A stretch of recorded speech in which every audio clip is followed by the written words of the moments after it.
नामस्मरणाने किती दिवसात ईश्वर दर्शन होते? उत्तर परमपूज्य बेलसरे बाबांचे. पाणी तापवण्यासाठी चुलीवर ठेवले की ते गरम होत जाते.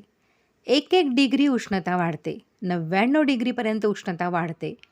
मग फक्त 1 डिग्री वाढली की पाण्याला उकळी फुटते आणि त्याची वाफ होऊ लागते. उष्णतेची पहिली डिग्री व 100वी डिग्री यांच्यामध्ये उष्णतेच्या दृष्टीने भेद नाही. पाणी गरम करता करता उष्णतेची एक सीमा येते. त्याच्या पुढची डिग्री क्रांती घडवून आणते. नाम घेणाऱ्या माणसाला जे ईश्वर दर्शन होते त्या बाबतीत अगदी असेच घडते. नाम घेणारा माणूस ईश्वर दर्शन व्हावे यासाठी नामस्मरणास आरंभ करतो. त्याच्या मनामध्ये ईश्वर दर्शनाची एक मंद तळमळ असते. चिकाटी धरून त्याने नामाचा अभ्यास चालूच ठेवला तर त्याच्या तळमळीमध्ये नकळत वाढ होते.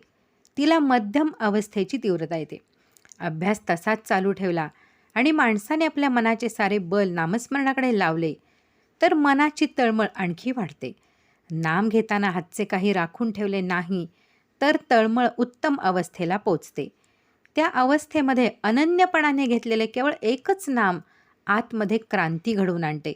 म्हणजे देहबुद्धीचा स्फोट होतो, आत्मबुद्धी उदय पावते आणि ईश्वराचे साक्षात दर्शन होते. पुष्कळ माणसे नामस्मरण करतात. त्यांनी घेतलेले नाम वाया जात नाही. पण ईश्वर दर्शनाबरोबर इतर ध्येयांमध्ये त्यांचे मन गुंतलेले असते. त्यामुळे त्यांच्या तळमळीचे व्हावे तसे पोषण होत नाही. अर्थात ती 99 डिग्रीपर्यंत कधीच पोचत नाही. म्हणून अशा साधकांची आध्यात्मिक प्रगती काही केल्या, अशा साधकांची आध्यात्मिक प्रकृती काही केल्या सुधारत नाही.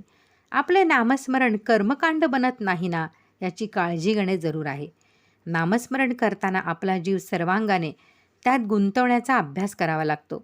मग ईश्वराची किंवा सद्गुरूंची कृपा होते आणि तेच नाम एकदम क्रांती घडवून आणते. जुना मी मरून जातो आणि ईश्वर स्वरूप नवा मी उदय पावतो. आपण घेतो ते प्रत्येक नाम ईश्वर स्वरूप आहे ही भावना वाढणे हे येथील प्रगतीचे मोजमाप आहे. दृश्यामध्ये नामा इतकी ईश्वराने भरलेली दुसरी वस्तू नाही. म्हणून नामासारखे ईश्वर दर्शनाचे रामबाण साधन नाही. प्राध्यापक के.व्ही. बेलसरे. ईश्वर स्वरूप आणि साक्षात्कार हे त्यांचेच पुस्तक. संकलन सी. प्रसाद वामन महाजन. श्रीराम जय राम जय जय राम.